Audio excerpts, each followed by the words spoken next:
Starting off in our number 10 spot, we have Iram of the Pillars. This place is also known as Atlantis of the Sands, and it is a lost city or area that is spoken of in the Quran. In the Quran, it is said to be a place that is full of lofty buildings, and it was populated by a group known as Ad. The group had turned away from Allah, so the prophet Hud was sent to summon them back. The people did not listen or obey, and as a result, it is said that they were punished with a sandstorm being sent to the area for 7 days and 7 nights. In the end, the city is said to have vanished beneath the sands as if it never existed. In the 1990s, a team which was led by Nicholas Clapp, who is an amateur archaeologist and filmmaker, announced that they had found this lost city. It is said that this was done using NASA's remote sensing satellites, ground-penetrating radar, and images taken by the Space Shuttle Challenger. These tools gave them the opportunity to see old camel trade routes and where they all once converged. This point is a well-known area, and once excavated, it is said to have revealed the area known as the Iram of the Pillars. In our number 9 spot today, we have Helic. According to Greek legend, Helic was a place that was destroyed by Poseidon, the god of the sea, storms, earthquakes, and horses. He was upset because those who resided in Helic were refusing to give their statue of Poseidon or even give a copy of it to the Ionian colonists in Asia Minor, which is now modern Turkey. Our modern archaeology, along with ancient sources, have been able to deduce that an earthquake in 373 BC caused the ground beneath the entire city to completely liquefy. From here, a tsunami then hit and totally engulfed the city, and it is said that this all happened in the span of an hour or so, which left no survivors. In the 1980s and 1990s, under the direction of an archaeologist named Dora Katsonopoulou and physicist Steven Suter, a more accurate location for where Helic may be came to light,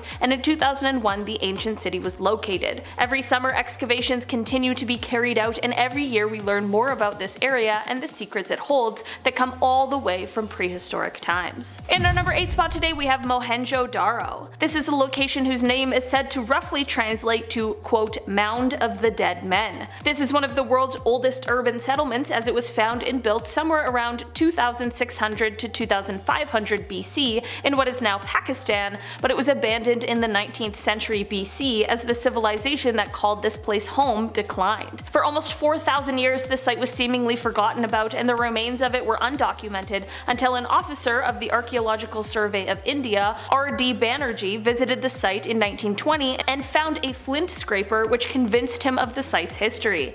From here, excavations of the site began, and as of the 1980s, it was named a World Heritage Site. In our number 7 spot today, we have Heraklion. Also known as Thonis to the Egyptians, this was an ancient city that was located near the mouth of the Nile River. Greek legend says that this was the city where Hercules took the first steps into Africa, as well as the place where Paris hid Helen before the Trojan War began. This is all to say that, to legend, this city was super important, but aside from the legend, no one knew where this place was or how to find it. Well, just over 2,000 years ago, it turns out that either an earthquake, a tsunami, or a combination of the two hit the city and submerged it underwater. It used to be believed that this place and Thonis were two separate places, and that both were located on what is now Egyptian mainland, but neither of those things turned out to be true. In reality, in 1999, after 5 years of searching, archaeologist Frank Gaudio located the ruins of the city underwater as they had been submerged in the ocean. Since then, excavations and explorations of the ancient city have taken place, and it was stocked full of some incredibly cool treasures from thousands of years ago. In 2010, a type of ancient Nile riverboat was found here,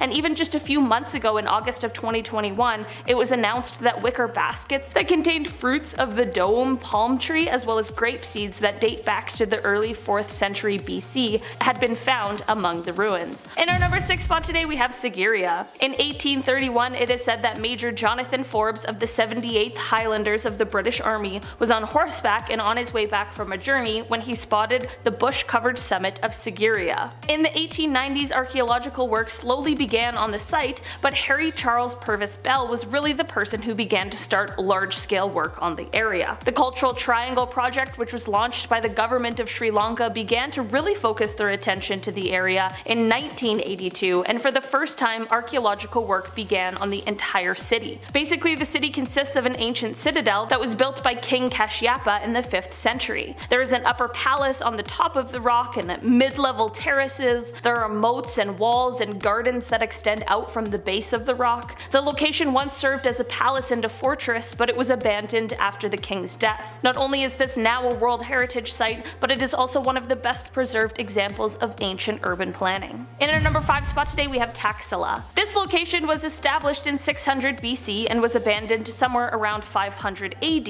and it remained unidentified until 1863 AD when Alexander Cunningham, the founder and the first Director General of the Archaeological Survey of India, realized that the directions to get to Taxila were being misinterpreted. The site was first excavated by John Marshall, who worked there for 20 years. This area has become famous because it holds the remains of several settlements, the earliest of which dates back to around 1000 BC. This location was designated as a World Heritage Site in 1980 for a multitude of reasons, but perhaps most importantly because the ruins of the 4 settlements throughout history reveal the pattern of urban evolution through more than 5 centuries, and the value of that kind of insight cannot be overstated. There are even accounts which claim that the University of Ancient Taxila was one of the earliest universities in the world, which is unbelievable. In our number 4 spot today we have Machu Picchu. For this one we have another one of the most famous and well-known lost cities, Machu Picchu. This site was built over 500 years ago, and it was once known as the lost city of the Inca until the modern discovery of it came in 1911 by archaeologist Hiram Bingham. Him and his team actually stumbled upon it almost accidentally while looking for another ancient city. Machu Picchu was built by the incredible Incas who have surprised us in our modern times many times with their unbelievable technology and abilities that they had all those years ago. It is believed that this place may have been built for the Inca emperor as a sort of estate. Machu Picchu was built in 1450, but it was abandoned about a century later at the time of the Spanish conquest. As of 2007, it has been voted one of the new 7 wonders of the world, and work continues to be done on it to maintain and restore this wonderful location. In our number 3 spot today we have Pompeii. One of the most famous lost cities ever, the Roman city of Pompeii was destroyed in 79 AD when the eruption of Mount Vesuvius exploded and volcanic ash was strewn about the city. Fast forward all the way to 1748 when the Duke of Naples had a summer palace built just 24 kilometers south of Naples on Italy's west coast. Through the construction, as those working on the palace began to dig, they started to come across buildings and streets, and from here, once news spread, people began to flock to see the area, and it was realized that what had been uncovered was the lost city of Pompeii. Throughout the Victorian times, people would come to see as more of this town was uncovered, and they found an amphitheater, a forum, houses and shops, everything you'd expect a town to have. This one was just ancient and buried. Now the ancient city of Pompeii is one of the most visited tourist attractions in the entire world, and excavations still continue on with secrets always being revealed. In our number 2 spot today we have Skara Brae. This was an area that is located in Scotland, and it was found in an exceptionally surprising way. In 1850 there was a huge storm that hit Scotland, and it was so bad that around 200 people passed away from it. The next day, however, once the storm had passed, residents of the Orkney Isles began to notice that part of a cliff had dislodged, but it uncovered a sort of hidden settlement. Tests were able to date this site back from 3200 BC to 2200 BC, and it was shown to have been inhabited for about 600 years. There were round stone homes here, and the roofs were made out of whalebone and peat. The design of this little city suggested that there wasn't a hierarchy, but rather a group of people living peacefully as farmers, herdsmen, and traders. While this site is small, the houses are in quite great shape for the amount of time it's been. This settlement is Europe's most complete Neolithic village, and while it is older than Stonehenge and the Great Pyramids, it's been called the Scottish Pompeii because of how well preserved it is. No one is exactly sure why the residents of this village abandoned it, but it is likely that a change in climate is somewhat, if not fully responsible, and a storm might have been the reason those living here had to leave in haste, which is deduced by how all of their belongings were left here. In our number 1 spot today we have Caral. An American history professor named Paul Kosick was absolutely fascinated by ancient settlements, like I'm sure a lot of us are, but this passion led to him devoting much of his time to studying in Peru, which has such an incredibly rich history. In 1948, while in Peru, Paul made the discovery he had been waiting for when he came across the dry remains of an ancient city. The remains were carbon dated and placed to be about 5,000 years old. This city was once the home to around 3,000 inhabitants pre-Inca, and this was already a thriving location while the pyramids were being built. That is how old this settlement is. It appeared to be quite a peaceful place as there were no obvious signs of battles or weapons, but among the remains were homes, plazas, temples, and an amphitheater. It is said that the city was abandoned in 2000 BC, and in 2009 AD AD, it was made a World Heritage Site. Number 10. Shangri-La. First described in writing by English author James Hilton, Shangri-La is a utopia nestled in a valley in the western end of the Kunlun Mountains, which has become synonymous with an earthly paradise. It is said that the people who lived there were almost immortal, living hundreds of years longer than normal people and aging very slowly.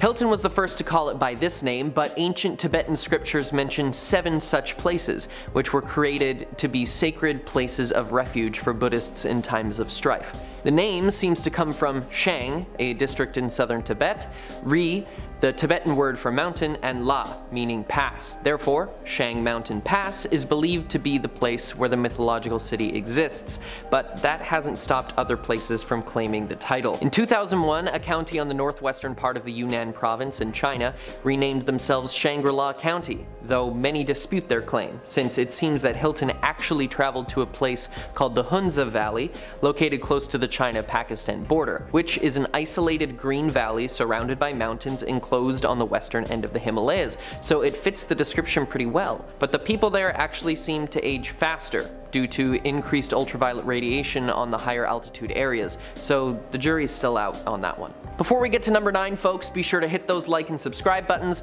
It helps us out so that we can keep bringing you the most amazing videos. Number 9, California.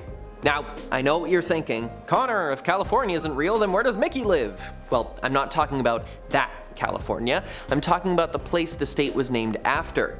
In a Spanish novel published in 1510, a place akin to the Garden of Eden or Atlantis was described by the author as a mysterious island, quote, to the right hand of the Indies, entirely populated by women and had no metal other than gold on it. It was ruled by Queen Khalifa, which is where the island got its name, California. When Spanish explorer Hernan Cortez came to North America, he thought that he'd found the mythological place off of the mainland of America, because there appeared to be an island, when really it was only the bottom peninsula of the state across the Sea of Cortez, which was named after himself. But Cortez was obsessed with the story, and since this island was technically to the right of the Indies and had so much gold on it, you can see how the name came to mind, and thus California was found. Well, they explored north and realized that it was not in fact an island. That didn't stop Cortez and others from drawing it as one on maps for hundreds and hundreds of years. YouTuber Johnny Harris actually has a fantastic video all about that if you want to hear more.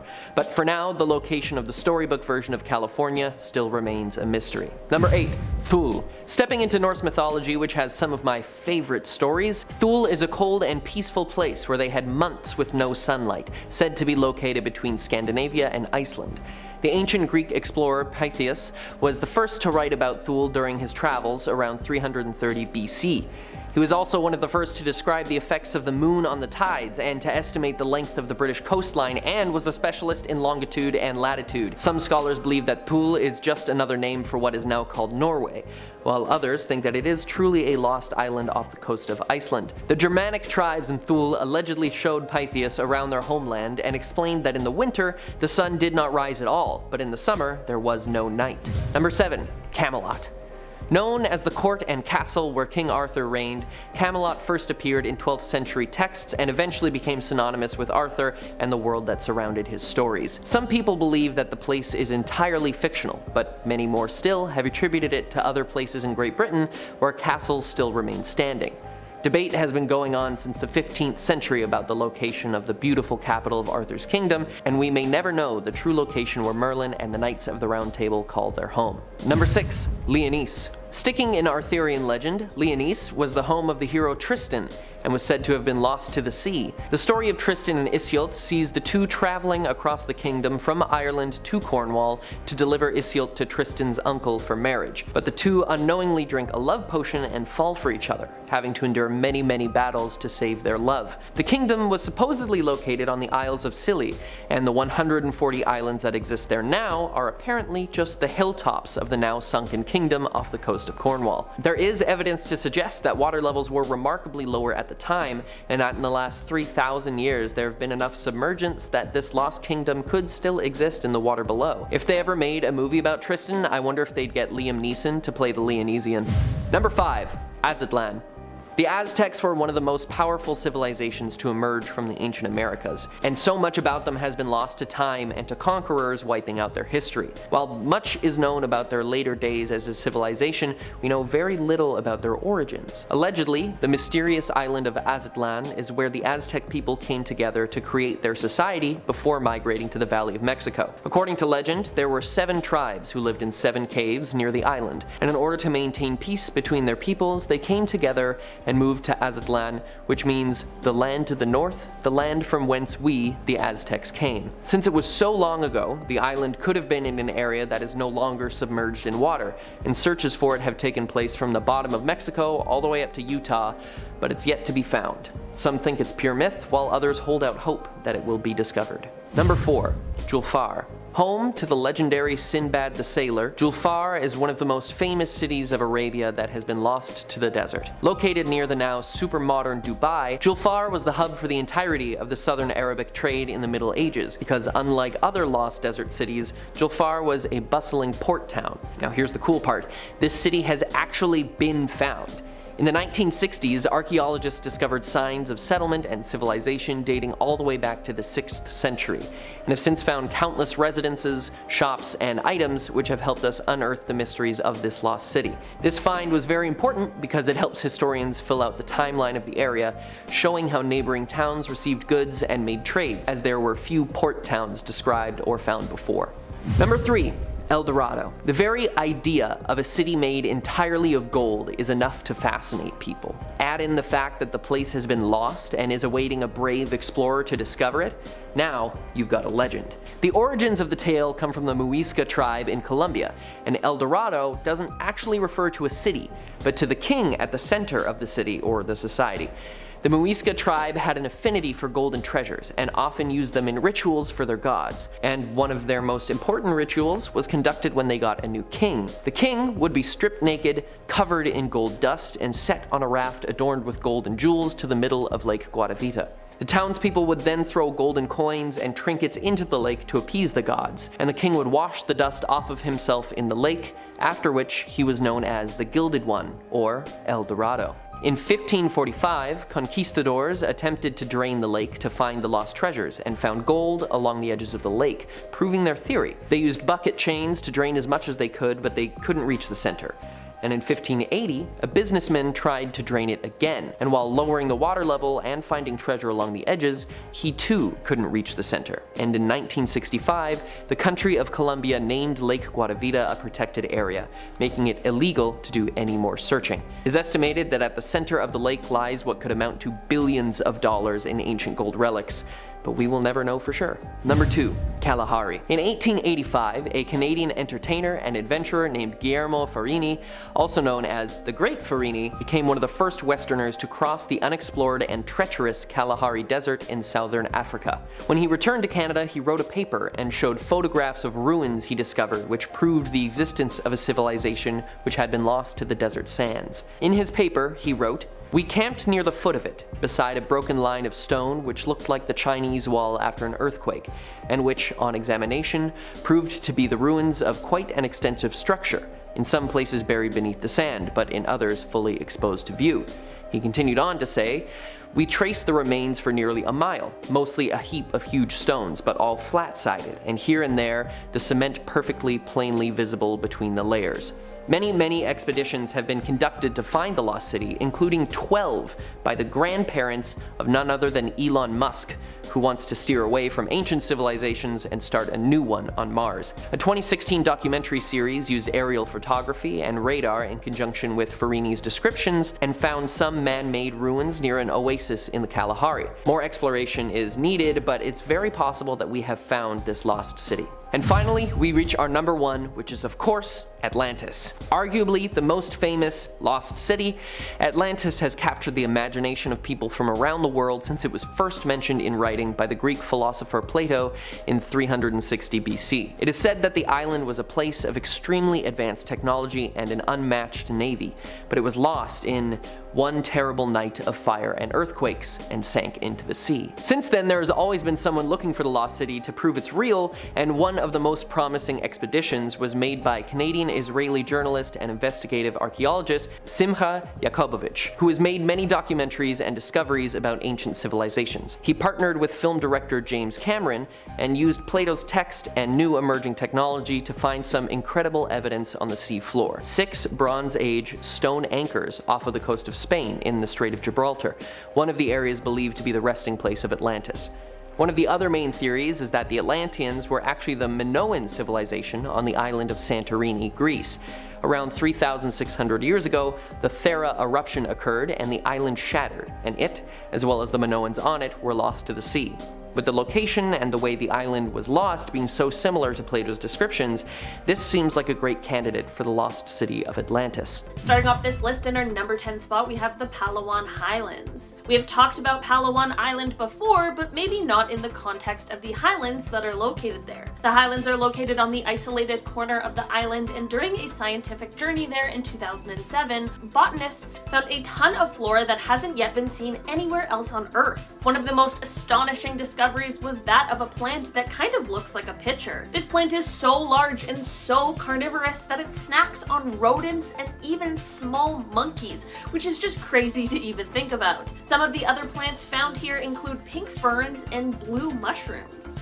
In our number 9 spot today, we have Cima Humboldt. Cima Humboldt is a huge sinkhole that is located in Venezuela. Sinkholes certainly are very interesting, but not necessarily never before seen, so you might be wondering what's going on with this one that makes it necessary to put on this list. Well, firstly, it's huge. Its volume is around 18 million cubic meters. The second reason is because of its location. This sinkhole is located on a tepu, which is like a tabletop mountain, and this sinkhole is located on the only forested tepu. And finally, because of the size of it, Cima Humboldt features its own ecosystem located at the bottom, where many new plants and animal species have been discovered. Apparently, locals of the area believe the sinkhole is actually a place of evil, so while it looks very cool and actually quite beautiful, maybe something scarier is lurking around. In our number 8 spot today, we have Lake Vostok. Many of us have heard of Atlantis, but have you heard of Lake Vostok? Okay, there's probably no underwater city, so maybe that was an exaggeration, but it's still really cool. This lake is located in Antarctica and is so huge, it's one of the largest lakes in the entire world. The lake not only has a large surface area, but it's actually quite deep, which also adds to the volume of the lake. So here's the thing about this lake though. It is covered by ice, and not just any ice, but by the East Antarctic ice sheet, which is the largest ice sheet in the world. This subglacial lake has ice so thick that we don't know a lot about what lies beneath it, and the ice has been there for millions of years. But when the first samples of the actual lake water were taken, it became apparent that there may be species in the lake that we know absolutely nothing about. In our number 7 spot today, we have Mount Roraima. This mountain features something that we just talked about a little bit on this list, and that is how the top of it is flat like a tabletop. This mountain sits on the border of Venezuela, Guyana, and Brazil, and the other tabletop mountains that are found in this park along with this one are said to be some of the oldest geological formations on Earth, dating back to around 2 billion years ago.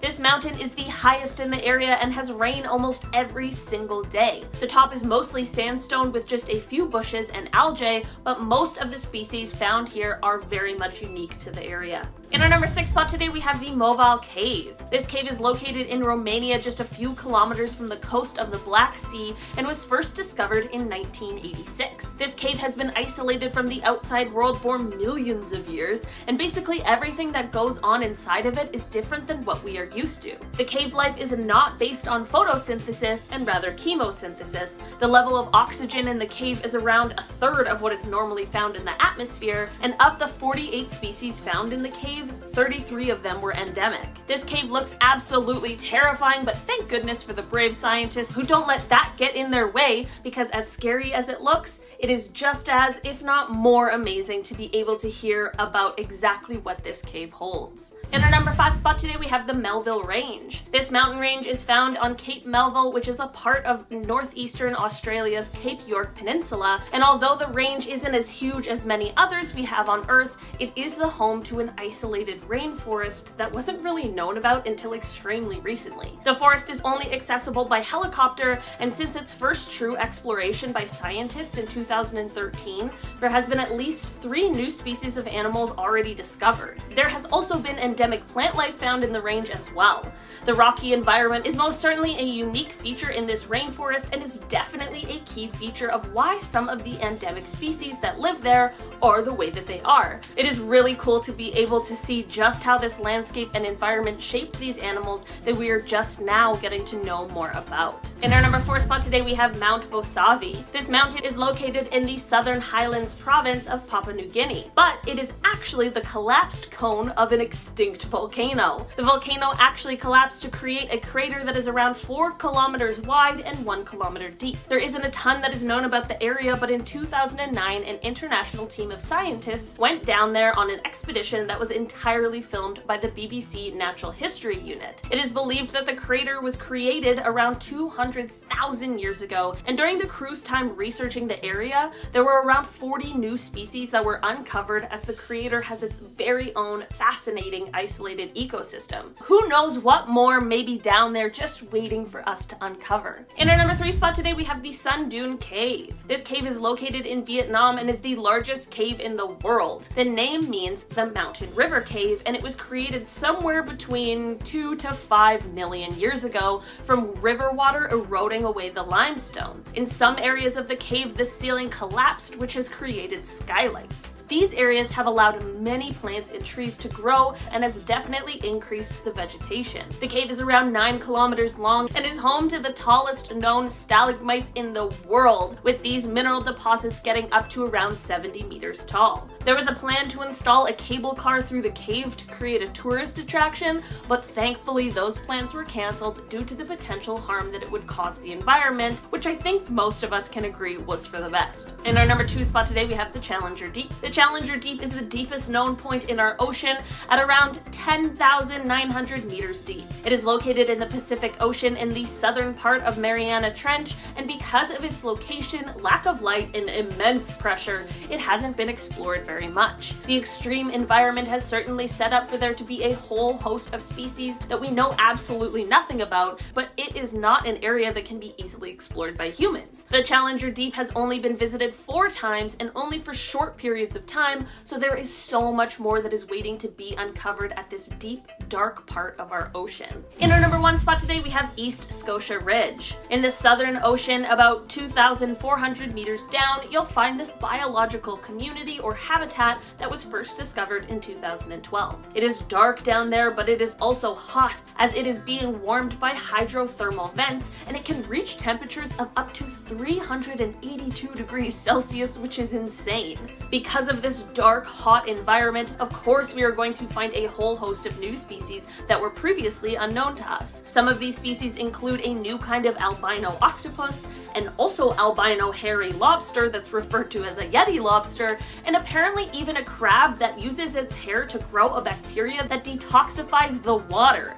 Sometimes science is just really cool. Starting off this countdown, we have St. Elmo. St. Elmo, originally known as Forest City, was once a very popular mining town in Colorado. They had about 2,000 people living there when the mines opened. However, in the early 1920s, the mining industry started to decline, and slowly people packed up and left. However, it's not completely abandoned. Apparently, a couple of people still live there, but it's said that this place is haunted. In fact, it's said that it is home to some of the most paranormal activity in the state. Maybe it's a good spot for paranormal investigators, but not the best area to live in. I mean, I wouldn't want ghosts for neighbors. I mean, maybe I would, if they were friendly ghosts that kept noise levels down, then sure. Moving on at number 9, we have Krakow, Italy. Krakow, Italy was founded in the 8th century. However, it now lays abandoned due to a series of destructive natural disasters. The first natural disaster occurred in 1963 when a bunch of landslides affected the area. This was a result of the city being built on a cliff 1,300 feet off of the ground, and they also had some sewer and water system issues. Then in 1972, a flood struck the area and made the whole situation worse. Then in 1980, there was an earthquake that left the city completely completely abandoned. Now, the only people you may catch there are film crews. It's a very popular filming location. Some scenes in the film Quantum of Solace were shot there. But the area itself is considered a ticking time bomb, and it's surrounded by a locked gate. Making our way down the list at number 8, we have the city underwater. You aren't going to be able to visit this next city unless you have access to scuba diving gear, because this city is now completely submerged underwater. Built 1300 years ago, the city I'm referring to is Chang, also referred to as Lion City, and it's located in eastern China. In 1959, the city was purposely flooded to build a hydroelectric power station. Now it's referred to as China's Atlantis. What's pretty fascinating is that although it lays about 40 meters underwater, the buildings are still in pretty good shape. The only change is instead of having human residents, it's home to tons of aquatic life. Moving on to number 7, we have Cahaba, Alabama. Cahaba in Alabama was abandoned after suffering from seasonal flooding. In 1865, Cahaba was destroyed by a flood and then abandoned. After the flood, living there became relatively impossible, so residents had no choice but to leave. But then in the 1920s, an archaeologist started to uncover and preserve some of the structures. Now it's said that the area is very haunted. In fact, it's known for a ghostly orb that can be seen floating around only to vanish into thin air. So the citizens may no longer live there, but ghosts certainly do. In our 6th spot, we have Varosha, Cyprus. In the early 70s, Varosha was one of the most popular tourist attractions in the world. That was until 1974 when Turkey invaded Cyprus. As a result, the residents there fled for their lives. Some residents have told stories of pots being left on their stoves or things still left in their ovens. It's quite sad how they were forced out of their own home and not allowed to return. Since 1974, Varosha has been abandoned and under control of the Turkish military. The whole area is now fenced off and under constant supervision. If you try to break in, well, the army patrols have orders to shoot on sight. So don't even try to visit the city, it definitely will end badly. It's just such a shame because the area is beautiful. In fact, actress Elizabeth Taylor loved going there. We're now at our 5th and halfway mark with Plymouth, Montserrat. Plymouth, once the capital of Montserrat in the Caribbean, is often referred to as Pompeii of the Caribbean. Why? Well, in 1996, a volcano erupted, causing a mass evacuation. A few months later, some residents returned, but were welcomed with another eruption. On June 25, 1997, this eruption killed 19 residents and destroyed the island's airport, trapping many others from fleeing. Eventually, Plymouth was evacuated again, but this time, no one dared to return. Everything was destroyed. In fact, 80% of the town is currently covered in ash. Pictures show homes completely buried with only their roofs sticking out. It's quite sad and scary. Moving on to number 4, we have Centralia. Centralia is an abandoned town located in Pennsylvania. It was once a populated town, however, a lot of residents were forced to leave due to unsafe living conditions. This all started after a coal fire ignited underground. This fire has been burning for almost 50 years. And it's predicted to continue on for another 200 years. As a result of this fire, tons of sinkholes have formed, hot smoke is released underground, and carbon monoxide has filled some residents' basements. In some parts of the town, it's said that the ground beneath them have reached up to 900 degrees Fahrenheit, which is about 400 degrees Celsius for us Canadians. Now, the US government is trying to erase any history of this city. They took away any signs directing people to this town, removed the town's zip code, and forced most of the residents out, except for 7 residents that are happy living in their deadly town and refuse to move out. In our 3rd spot, we have the Island of Dolls, aka the island I never want to visit. Located in Mexico City, the Island of Dolls is full of dolls hanging from trees and buildings. If that's not bad enough, these dolls have been there for so long that they are covered in dirt, cobwebs, and insects, making them look that much more terrifying. Now, you're probably wondering how this place came to be. Clearly, it's not Annabelle or Chucky's private island resort, though it could be. So back in the 1950s, a man named Don Julian started to hang dolls from trees as a way to protect himself against evil spirits. Paranormal things kept happening to him there, so he would hang dolls everywhere with the idea that they would scare the souls of the deceased. He spent more than 50 years hanging dolls. Some were found in the garbage, some were missing limbs. Did not matter. If it was a doll, it got hung up all around the island. Now it's abandoned and looks like something straight out of a horror movie. Coming in at number 2, we have Wittenoom, Australia. Located north-northeast of Perth, Australia, Wittenoom is considered one of Australia's deadliest towns. And you would think it would have to do with Australia's massive and deadly insects, but surprisingly not. In fact, it's because of its blue asbestos. In 1937, blue asbestos was discovered in the city's gorge. Years later, miners were unearthing tons of asbestos from the ground. It wasn't until 1978 that the government started pushing people out of their homes. They realized how deadly it was for them to be living there. It was increasing their risk for cancer. And in some cases, people were already developing lung cancer just from living there. It would cost the town about $2.43 million to rid the town of asbestos. So instead of doing that, they just shut the town down completely. In 2006, the government turned off the power to the town and had its name removed from maps and road signs. In fact,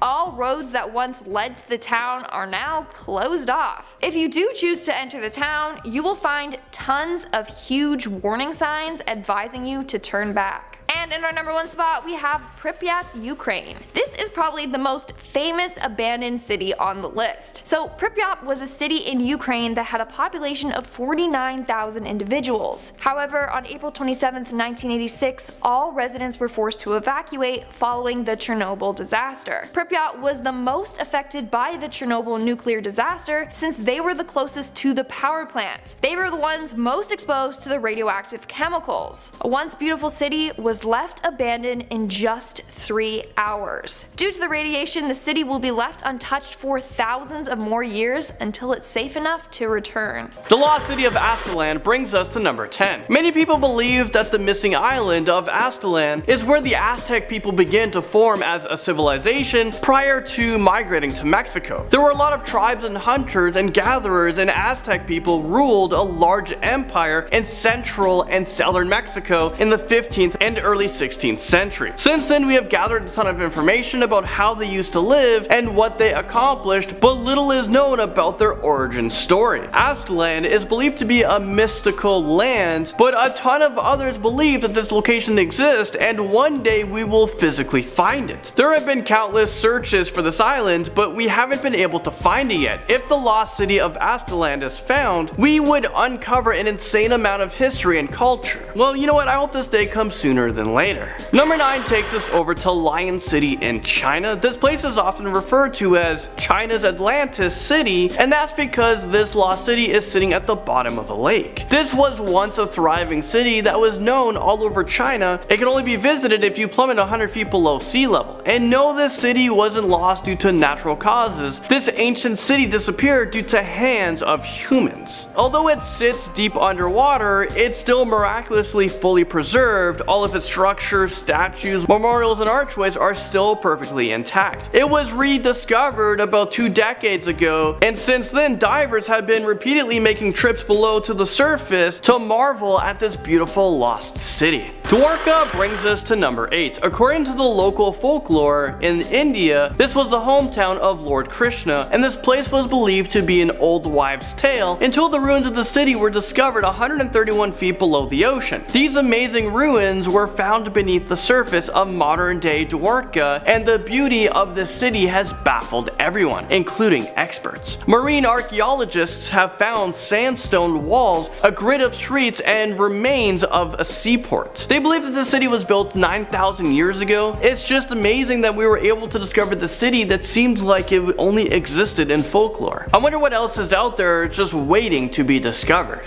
The medieval city of Jolfur is in at number 7. It's believed that Jolfur exists somewhere in the United Arab Emirates, and Jolfur used to be a thriving city for thousands of years. It acted as a port and commercial center before it fell into ruins and disappeared from history for almost 2 centuries. Part of the city was actually discovered by archaeologists in the 1960s, but historians are still baffled by the fact that most of Jolfur still remains hidden under the sand dunes. Maybe one day we'll be able to excavate the entire city and explore Jolfur even deeper. The lost city of the Z climbs onto this list at number 6. This highly mysterious city is believed to be somewhere in the jungles of Brazil. Apparently it is composed of a complex civilization, but because it is so isolated, it has never been properly documented or reported on. In 1925, an explorer named Percy Fawcett headed towards the jungles of Brazil to find this lost city called Z. But once his expedition started, his team vanished without a trace while searching for it. Despite countless rescue missions, Fawcett and his team were never found, and this location still remains a mystery to this day. I'm guessing with the wildfires in the Amazon, this city could have been destroyed, but hopefully one day the legendary city of Z will be found. This is where they sang. It's astonishing. It's just a pity you couldn't see it intact. Number 5 brings us to Angkor. Located deep within the Cambodian jungle, there is a huge medieval city that was hidden from us for centuries. But thanks to new archaeological tools and techniques, we are now able to explore this once lost city. It took over a century of grueling hard work to fill in the map, but now the lost city of Angkor is slowly beginning to reappear, but there are still a ton of blanks that need to be filled in. From what we have studied, Angkor has a ton of secrets, including an elaborate network of temples, boulevards, and it has a bunch of sophisticated waterways that spread across the city. I'm so curious to know what this city was like centuries ago. I find this stuff so interesting because, well, we can really evaluate how we've evolved and how architecture has changed throughout time. I mean, I went to school for architect, and so I'm just so fascinated with buildings. Diving down into number 4, we have the city of Atlantis. It was first mentioned by the ancient Greek philosopher Plato more than 2,300 years ago. Atlantis is one of the oldest and greatest mysteries in the world today. According to Plato, this kingdom existed 9,000 years before his time, and one day it mysteriously just disappeared. Even after spending years of researching Atlantis, the truth about this strange city remains a mystery, and that is why we are so fascinated with finding its location. So where could it be? It's believed that the city sunk into the sea after an earthquake or a tsunami somewhere in the Atlantic Ocean, but others believe that Atlantis is just a myth. As of today, there is no scientific evidence that proves, whether or not this mysterious city exists, but maybe Atlantis is somewhere at the bottom of the sea just waiting to be rediscovered. Let me know what you guys think. I think Atlantis is real.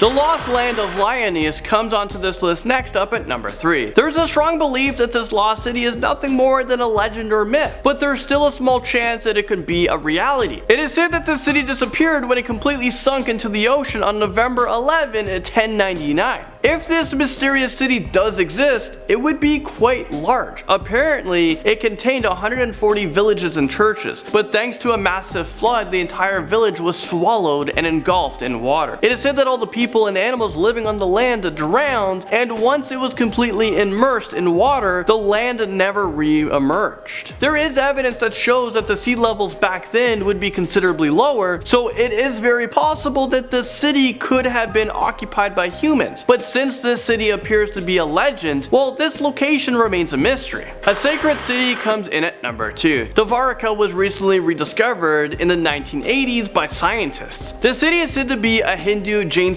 and a Buddhist sacred city that forms one of the 7 sacred cities of Hinduism. According to the ancient legend, this city was destroyed during a huge battle between Krishna and King Salva. The city was apparently destroyed by blasts of energy, and it was never seen again. That is, until it was rediscovered by scientists, and they determined that the city was actually located where the legend described it to be. That is absolutely insane. Well, apparently this city could have been built around 9,000 years ago. I mean, how do people even know information like that? And if that's the case, this would make it one of the oldest cities on Earth. El Dorado is in at number 1. El Dorado is known as the lost city of gold. Now this is a city I want to find. It is believed to be located in the region of the Orinoco and the Amazon rivers. For hundreds of years, historians and treasure hunters have been constantly looking for the lost city of gold. And who could really blame them? Apparently it is filled with gold and other priceless jewels and treasures. I'm imagining that it looks like the Cave of Wonders, you know, in Aladdin. But sadly the city of gold remains a mystery, and there's no physical evidence that this place actually exists. And I'm sure if someone found it, they're not gonna tell people about it, and it probably took all the gold, or selling it on the black market, maybe a few coins on eBay or Amazon. Can you sell money on Amazon? I don't know, I'm gonna search. Starting off this countdown, we have Port Royal, Jamaica. Port Royal was once known as the wickedest city on Earth. It was home to real-life Pirates of the Caribbean. It had a population of over 7,000 people. That was until 1692. On June 7th of that year, a massive earthquake caused a deadly tsunami to strike the land. 2,000 people sunk along with the entire city. People thought that this was done by God to try and get rid of the pirates, but honestly, those that survived just moved further up the coast. The city was forgotten about until the 1950s, when underwater excavations caused the city to become rediscovered. Today, this city is considered one of the best preserved underwater cities in the world. In our 9th spot today, we have Lion City. The Lion City, or Xichang, is a 1,300-year-old city located in Eastern Europe that now lies completely underwater. But it wasn't always like that. In the late 1950s, the city was purposely flooded to build a hydroelectric power station in the area. What's pretty fascinating is that although it lays about 40 meters underwater, the buildings are still in pretty good shape. The only change is instead of having human residents, it's now home to tons of aquatic life. Now, it laid untouched until 2001 when it was rediscovered. Now, you may be wondering, why was it given the name Lion City? And that's because there are a number of carved lions featured in the city, but they also have carved dragons and phoenixes there as well. Sadly, only experienced divers are permitted to explore the city. That's because of the depth and temperature and low visibility down there. But alas, you can still see how cool it is by Googling images of it, and honestly, it's quite beautiful. In our 8th spot today, we have the Mulifanua site. Very little information is known about this next city. Located in Samoa, this city was discovered in the 1970s. Basically, a bunch of pottery shards were found, and researchers were like, dude, there's probably more down there. And then they were right. In the end, they found thousands of pieces of pottery. But not only that, they found the remnants of a village. The village dates back to around 800 BC. In fact, it's considered one of the largest villages in the area. Like I said though, not much is known about this village, making it quite the mystery. In our 7th spot, we have Huanaco, Bolivia. Back in the day, residents in the area were told great stories of a long-lost underwater city, much like Atlantis. They said the city contained heaps of Spanish gold. And looks like part of the story was actually true. Recently, divers in the area found ruins of an ancient temple complex. This temple is said to be more than 1,500 years old. More than 200 dives have taken place to get a better understanding of this ancient city. Who knows though, maybe there is gold and other priceless artifacts buried around there somewhere. Coming in at number 6, we have Petri, Greece. Back in 1967, an oceanographer discovered a number of ancient ruins underwater in southwestern Greece. What he didn't realize is that later this would lead to him finding an ancient underground town. In fact, this is considered the oldest underwater city. It dates all the way back to the Bronze Age. It was believed to have been above water from the 3rd millennium until 1100 BC. What's crazy is that there's almost an entire complete city underwater. You got streets, buildings, churches, gardens, tombs, you name it. It really is breathtaking. Nowadays, they created a 3D image of what this city might have once looked like. And it's pretty freaking cool if you ask me. We are now at our 5th and halfway mark with Japan's Atlantis, aka the sunken city of Yonaguni. Just off the coast of Yonaguni lies a city completely sunken underwater. There are complete pyramids, ruins of a castle, structures etched with faces, and rock sculptures that look like animals, all underwater. Every structure has such intricate design and detail. Like there's a monument made up of a series of rock formations, including carved steps, stone pillars, and a triangular formation. Now, what's weird is that we don't know the origins of this mysterious city. It's theorized that a terrible earthquake caused the city to be engulfed by the water, but we don't know for sure. To this day, this city has left experts baffled. It's one of Japan's greatest unsolved mysteries. Moving on to number 4, we have Villa Apician. Located in Argentina, this was a thriving city in the 1970s. It was home to about 500 residents, and they had about 300 businesses there. That was until the late 1980s when it sank completely underwater. During that time, they were receiving far more rain than usual. Soon, the lake around them began to swell. It ended up breaking the dam and sinking the entire city. In 1993, the town was about 33 feet underwater. That was until 2009, when some of the water receded and part of the town became visible again. Old rusted cars and debris were then exposed out of water. But of course, most of the town will continue to remain underwater, and the parts exposed will probably be flooded over again. Moving on to number 3, we have Atlit Yam. Located off the coast of Atlit, Israel, this city is said to be between 8,300 to 8,900 years old. It was first discovered in 1984 by a marine archaeologist, Ehud Galili. Since then, a number of expeditions have taken place in order to unearth this city. The city is about 10 meters below sea level and covers an area of 40,000 square meters. What's fascinating about this place is that right in the middle, it has this massive 10-acre stone circle thing. We don't know what's up with that, but many believe it might have been used for some kind of ritual. Over the years, a number of houses, graves, and wells have been discovered in this city. Scientists believe that the city was struck by a tsunami which caused a volcanic eruption, causing the city to flood and then sink. In our second spot, we have Dwarka, India. Back in the day, there was a legend that was passed down about a city laying 131 feet below the ocean. This was a legend until the 2000s when it came to life. The story of this magical city everyone had been told was indeed real. Since then, a number of ancient artifacts have been unearthed in the city, including pottery and sculptures. Also, they found a number of human bones. After running carbon dating tests on it, it revealed that the city could be almost 10,000 years old. It truly is incredible. Again, we don't know how the city came to be or what happened to it. And in our number 1 spot today, we have Heraklion, Egypt. Located just northwest of Alexandria is the sunken city of Heraklion, and is referred to as Egypt's Atlantis. It lay lost under the sea until the early 2000s. A group of divers were working off the Egyptian coast when they found a large fragment of rock under the seabed, or so they thought. It was just a rock. When they brought it out of the water, they found it to be a sculpture of the Egyptian god of fertility. After this discovery, they madly went to work exploring the area. They ended up discovering pieces of pottery, ancient coins, jewelry, busts, and ruins of a temple. Just tons and tons of priceless artifacts. How the city ended up underwater is still a mystery.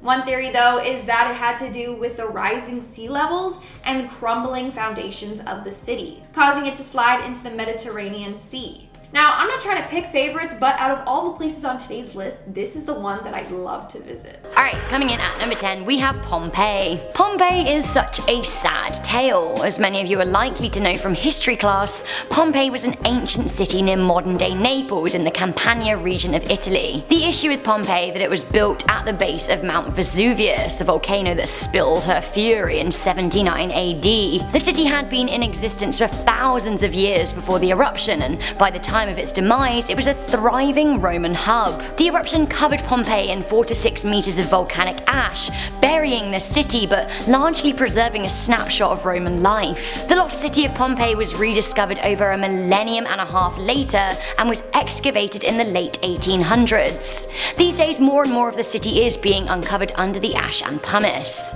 The area draws in 2.5 million tourists now each year who delight in the macabre history of the Roman town.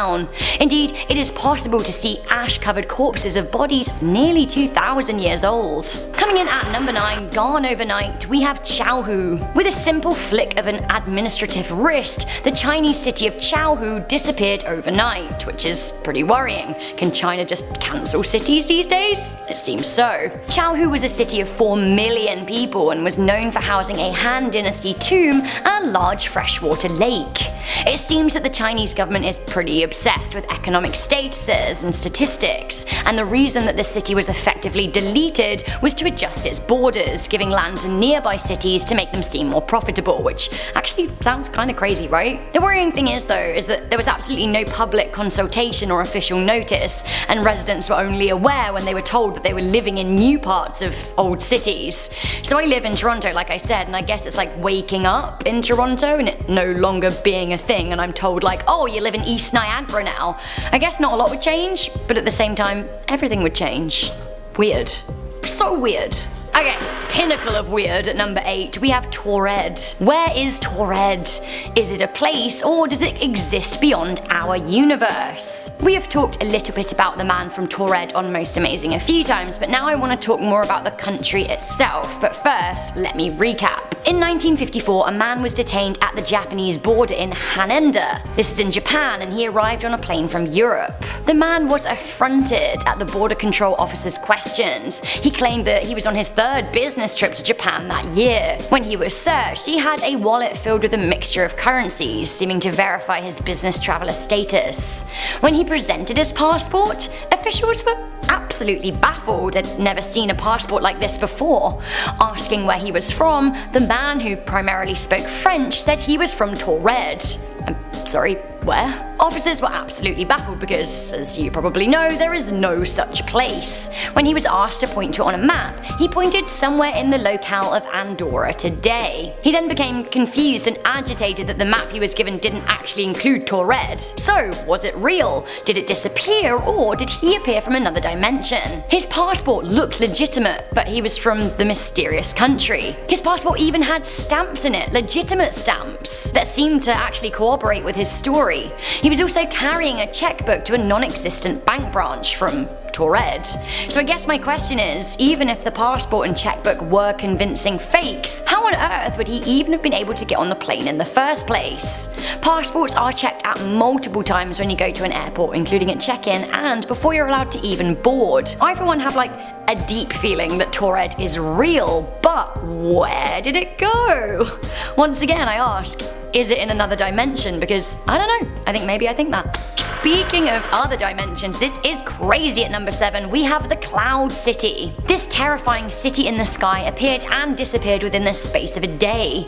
Chinese media went wild when thousands of residents who live in 2 different cities in the country spotted what looked like a huge floating city in the sky. Have a look and tell me what you think, like what on earth could that even be? The phenomenon was described as being a ghost city by onlookers who saw skyscrapers in the clouds. To me, I'm thinking this is another sign of a parallel universe or something. The phenomenon occurred in both Guangdong and Jiangxi, with some believing it was an alien city. The images were caught on camera for the world to see, so I have to say, what on earth or above earth is going on? Even though it looks like a city in the clouds to you and me, apparently apparently it's an optical illusion called Fata Morgana, which is a natural mirage. That being said, hundreds of people saw this disappearing cloud city, which to me makes me think that actually there might be more to it than simple mirage. A reappearing city up next, we have Villa Epicuen. Oh my goodness, wait until you see pictures from Villa Epicuen. Villa Epicuen was a tourist resort near Buenos Aires in Argentina,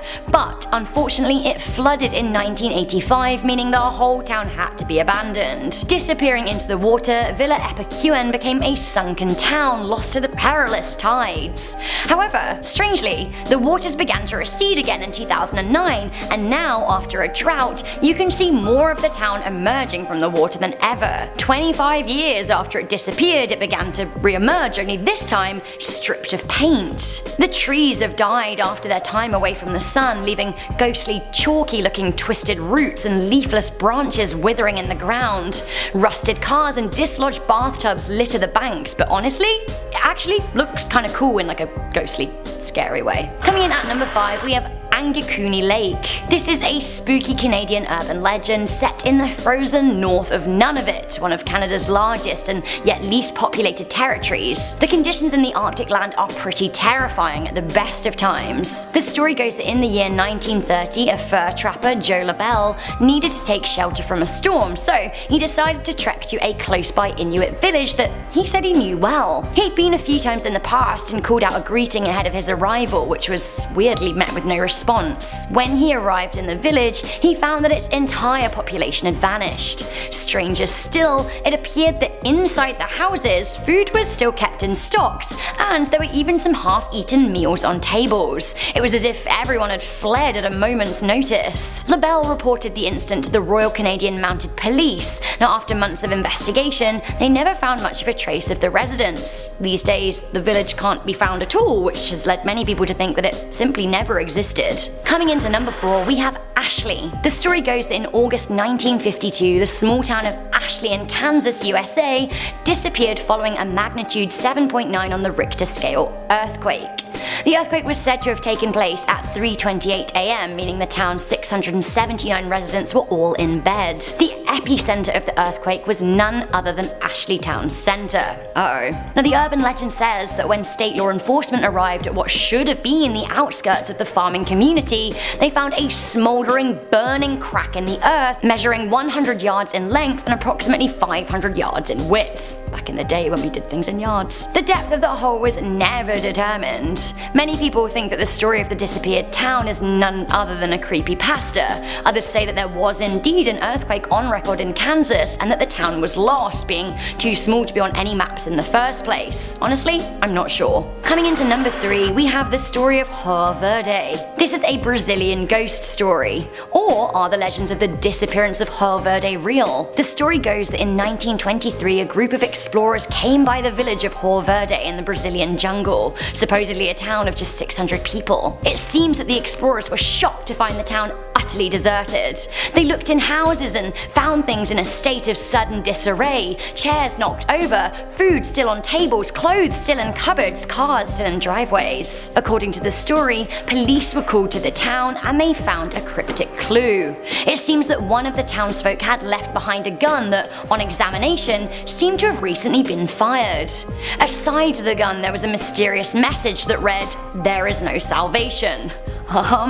Some people think that the town was abandoned in order to avoid conflict with guerrilla militias, which were a problem at the time. Others think that the disappearance had something to do with religion. To this day, nobody knows. Coming into number 2, we have the crazy story of the town on fire. Did you know that there is a legitimate abandoned town in Pennsylvania that is not only empty, but has been on fire for decades? Centralia was a thriving mining town in Columbia County with a population of a few thousand. These days, just 7 remain, clinging on to their doomed homes. It seems that all was well in Centralia for a very long time. It had been an active mine since the mid-1800s. Unfortunately, since 1962, it has been burning from the inside. It is suspected that the fire started from deliberate trash burning and could well keep burning for a further 250 years, which is absolutely insane. The residents first noticed the fire when smoke began billowing from the ground, accompanied by a foul smell of burning trash. Not only that,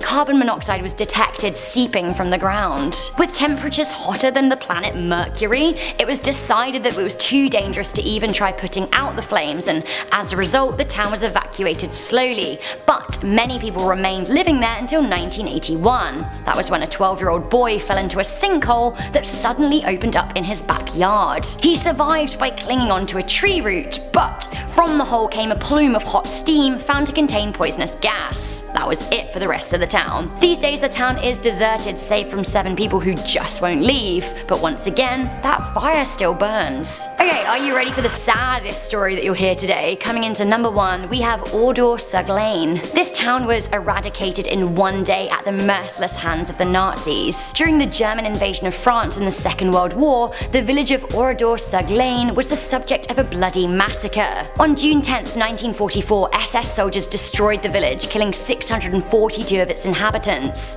There was one sole survivor of the attack and 20 escapees. Now the SS invaded and rounded up men and shot them at point blank range in the barn, which actually may have been a better fate than that awarded to the women and children. They were rounded up into a church that was then set on fire by the German soldiers. You can imagine how that ended. Former French President Charles de Gaulle ordered that the town remain untouched as a memorial to those who lost their lives there. Cars lay in ruins, buildings are crumbling, and shops contain what was left of their stocks after the village was ransacked. Tourists can now visit the town remains and nearby memorial centre. I'd actually love to go and pay my respects. It sounds creepy, but honestly historically really cool. I'd better watch out though, because the ransacked town is said to be haunted, and of course it is.